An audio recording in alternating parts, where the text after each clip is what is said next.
Hello Caffeine Fiends and welcome to another video for www.getbeamed.com. I'm Vince, the Mean Bean Machine, and today we're doing a video on milk frothing and how to properly milk froth. We're using oat milk on a home espresso machine, which is slightly different to what we are used to, because we usually just do kind of the reviews of equipment or coffee. But I've had a lot of people recently whom I know request a bit about kind of milk frothing, which has led me to a bit of a quandary. One, because I'm not particularly good at it myself, and two, because I've never properly done it with oat milk. Now, to explain, I am a trained barista and I did used to do latte art, professionally in the coffees, but I was never the greatest. I could do, reasonable, your basic wheat sheaf and your heart. That wasn't too bad, but when I was a barista, I was solely trained on milk. And at the time, your options were full-fat milk or, semi-skimmed milk. Whereas now, you have a lot more people, myself included, who will only drink alternative milks, which I was never trained on. So by the time I stopped baristaing, and became vegan and had my own home machine to froth oat milk, I wasn't bothered about the art. I was more bothered about the texture and whatnot. And again, I wasn't getting the same texture I was with a proper coffee shop level machine as you do with a home machine, because a home machine just cannot compete. However, after several questions about how to differentiate between kind of a latte and a cappuccino at home, how to produce those results, I've gone away and I've done my research and I've tried to produce some results at home. And I've also done a little bit of research into how I would go about producing that latte art. Now, if you want to learn a bit more about latte art, I would recommend, there's so many videos on YouTube out there. I would recommend looking up a lot of others, because there's so many different styles and different ways of doing it, and people explain it in such a different manner. I'm going to do my best with oat milk. I've actually gone into my files and dug up my old barista handbook and my espresso and milk handbook. I've even got the certificate here that says, I've done my espresso milk training, so there's the proof I, used to be able to do latte art. But as this video will prove, I cannot, for the life of me, do it to that level on a home machine with oat milk, because I've had to learn it myself. However, what this video will show you is how to get those different textures, and it will show you the basics of where to start for producing latte art. So hopefully it will be of some use for you home espresso machine users, and we'll see how it goes. So before we go any further, do hit those like and subscribe buttons, and let's check out how we do latte and cappuccino milk, and also I guess flat white milk on our home machine. So, as mentioned, I'm dairy free, so I use oat milks at home, and these are the two I will be using in this video. As you can see, they are both barista editions of their respective brands, and that's because in general, dairy contains fats and lipids, which is what reacts to the heat and the air and changes the texture to get that kind of foamy, soft, velvety texture. However, dairy alternatives don't necessarily have these fats in, so they either need something put in or to be processed in a different way in order to get similar results. So I opt for oat milk because it doesn't have flavour and it produces the right, more of a correct texture to milk than other dairy alternatives. For example, if you like a sweeter coffee, then I'd probably recommend either rice milk or coconut milk. However, I'm trying to recreate the dairy effect without using dairy, so I opt for oat. And again, I have bought these two barista editions for the purposes of this video. Now this initial clip is going to show you how to do a latte on a DeLonghi DC685 espresso machine. As you can see, this milk wand comes with its own setting for hot milk and cappuccino, which you can click up and down. I'm not particularly using it because I don't find it's very accurate with the milk jug I use, and it may also be because I use oat milk. But as you can see, I'm holding the wand entirely under the milk, but it's not touching the bottom of the jug. It's not touching any of the sides. It's not quite centered, but it's almost centered, and it's just slowly frothing the milk from within. You don't want too much air and heat in it, so you've got to hold your hand on the side of the jug to make sure the temperature doesn't reach a point where it's too hot. But you also don't want too much air, so you don't want the tip on the top of the milk. As you can see in a second, I lower the milk to froth it ever so slightly right at the end to get a bit of extra froth before the pour. But for the most part, you want the wand in the milk centered, not touching the sides. There you go. I'm just about to drop it. As you can see, it's just foaming away quite nicely, bubbling up in its own right, but not too intensely.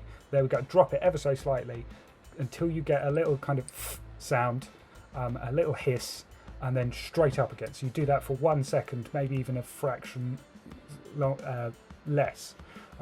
If you're doing a cappuccino, you froth it lower down for a few more seconds, but maybe just for 1 second, even half a second when doing a latte, and then back to its original point just to keep frothing away. Now I'm quite happy with the heat there, so I switch it off, take the milk away, and now it's got far too many bubbles in. So you need to bang out those bubbles to get the right texture. There's still too many bubbles for a decent one, but for the purposes of this video, as you can see, I'm covering it so the milk doesn't go everywhere, but I'm quite happy with that texture. You can see the milk sort of holds together as I swirl it around.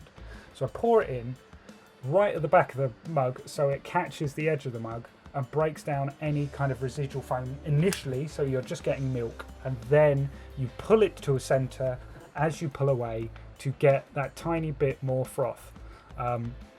So there it is in a see-through glass. You can see you've got a nice little bit of froth, but it's not too dense.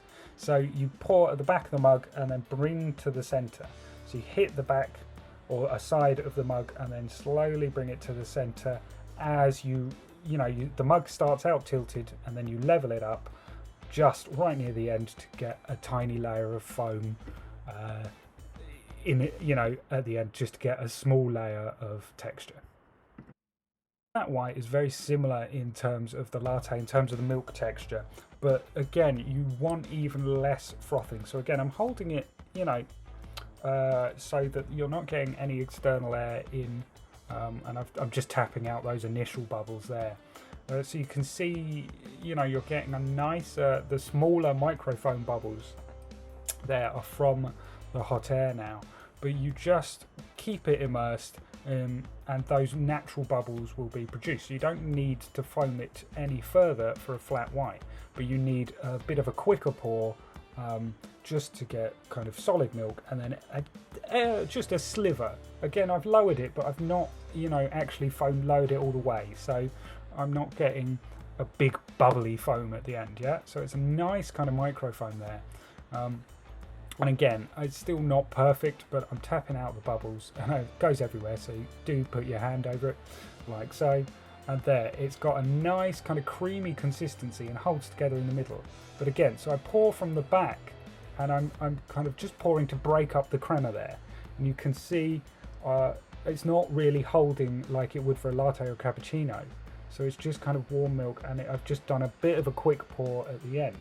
So we'll have a look at another kind of pour in terms of a flat white. Again, so it's slightly bubbly there from being poured out into the mug. So there's no kind of, those bubbles aren't from the heat.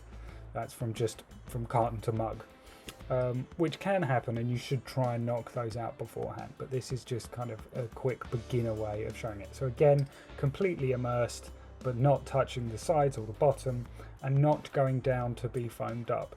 So you just want those kind of natural small bubbles that will come up from the milk, and you don't want to hold it there too long. So I do it by temperature, not by timing, but you might want to try and time how long you're holding it under for, and then through trial and error try and get what works for you. Again, there's a slight fine, but I don't let it touch the surface there. I'm just kind of playing about with it, and I take it away a lot quicker for a flat white, because it doesn't need that much heat or air into it.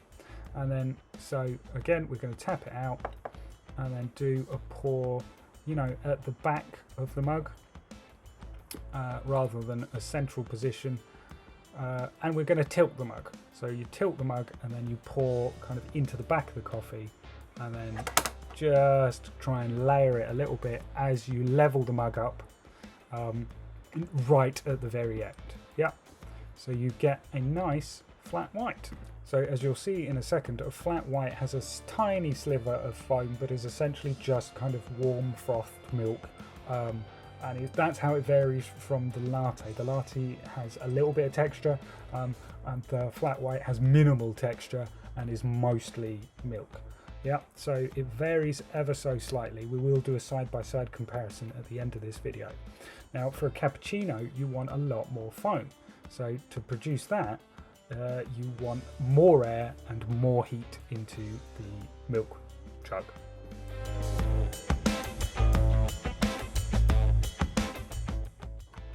So for a cappuccino, you need obviously to have that extra foam in. So you need extra air, or more air and more heat applied to it. So as you can see, I'm doing exactly the same as with the latte, but I'm going to hold it on for a lot longer. Or not a lot longer, but a few seconds longer. And then you'll also notice I drop it so just the tip is basically frothing at the milk, so you'll get that frothing sound, and I do that for a few seconds as opposed to just, you know, one brief moment. So as you can see, I'm holding it, making sure it doesn't get too hot on one side, just testing that with my hand, and just really, you know, letting that air get in with the milk as you kind of hold it in place. Again, I've started off lower than I would for a latte, but it's still, you know, the nozzle is still under the top of the milk and not touching any of the sides. And as you'll see in a second, I drop it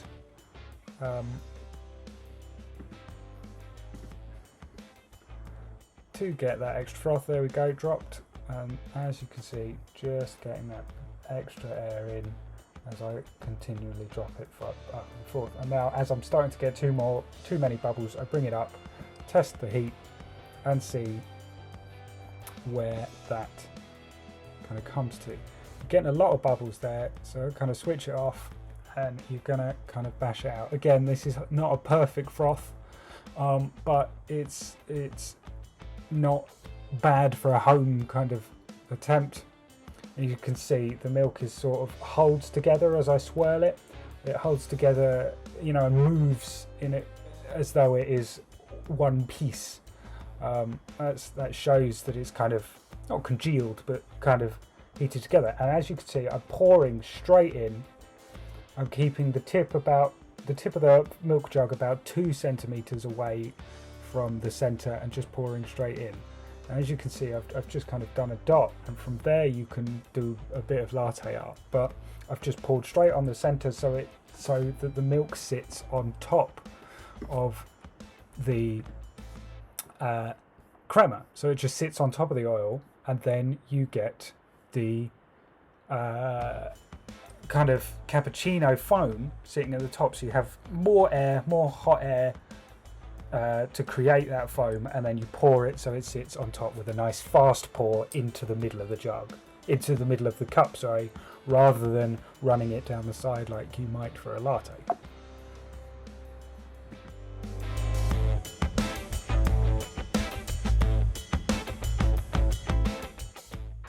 So following on from that, we will see how, as you saw earlier with the cappuccino pour, it was kind of straight in the middle. So you can do a nice kind of simple bit of latte art following on from that, It's probably the easiest kind of one to do. Now, again, this is not going to be perfect. It's not great, but it shows you the basics of where to start.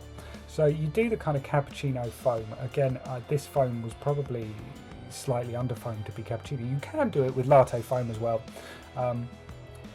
but it's all about that central pour, and then just getting the timing right, because if you pour centrally, as you saw in the last video, it formed this like kind of big white dot in the middle of just where the milk is all kind of going straight into the middle of the drink and the oil of the crema.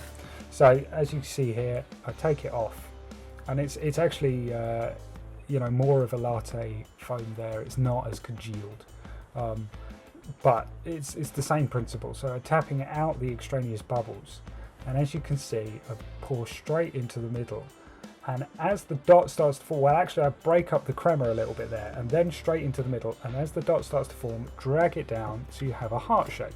It's not a perfect shape in that shot, but you can see how that shape starts to form.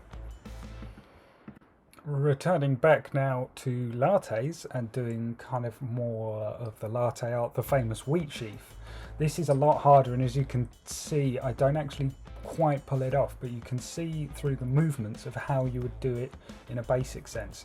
So the wheat sheaf, again, like the latte pour, you start at the back of the mug and kind of shake your pour as you're pouring smoothly. So you want that kind of milky pour, so you start at the back of the mug and then shake quite rapidly. I can't do it fast enough in this video, as you can see, so you need quite a rapid pour and a rapid shake without getting the milk everywhere, and it can be a bit perilous. So, you know, I kind of bash out the milk, and it's obviously not quite the right consistency, and it's not great crema on there in the first place, but I actually break up the crema a little bit, and then from the back of the mug you're pouring in at a tilted angle, and then I'm shaking away and then dragging up, so you get that slight shaky wheat sheaf image. Yeah. Again, it's not held very well there, but I will show some other examples of how it has come out previously for me. And again, they're not perfect, but you can see how that is done. So I hope that was useful to you, those of you that use home espresso machines. As I kind of said earlier, I'm not the best with producing latte art, but that should give you the basics to, you know, have confidence to go out and try it with yourself. You know, I'm a trained barista and can't really do the latte art on a home machine. That's largely down to the fact it's going to be a different kind of pressure. The air pressure and water pressure is wildly different from a professional machine. I'm using oat milk, and I was never trained on that. And also the wand you get, the steam wand on a home machine, is wildly different from what you have on a professional machine. So don't be too worried if you're not getting the results that you see in your cup of coffee that you get from a takeaway. But those are the basics of how to produce it, and most of it is just trial and error. Obviously you want to reduce coffee waste and milk waste, but you will be getting a lot of that if you are sitting there trying to practice your latte art. What I would recommend is to go and look at other YouTube videos for latte art, but that should provide you with the basics of how to get the right kind of foaming for you know, latte, flat white and cappuccino, you know, on most home machines. Some will be far superior to mine, and others, you know, will be on the cheaper side and not so great. But the basics will be there if you kind of follow that, and again, it's mostly trial and error. So I hope it's been useful. Thank you very much for watching. Please do hit those like and subscribe buttons. If you have any questions about foaming or latte or getting the right espresso, please do leave us a comment in the comments below, and I'll get back to you, or I'll maybe make another video. Thank you very much. Take care, and I look forward to seeing you soon. Bye bye.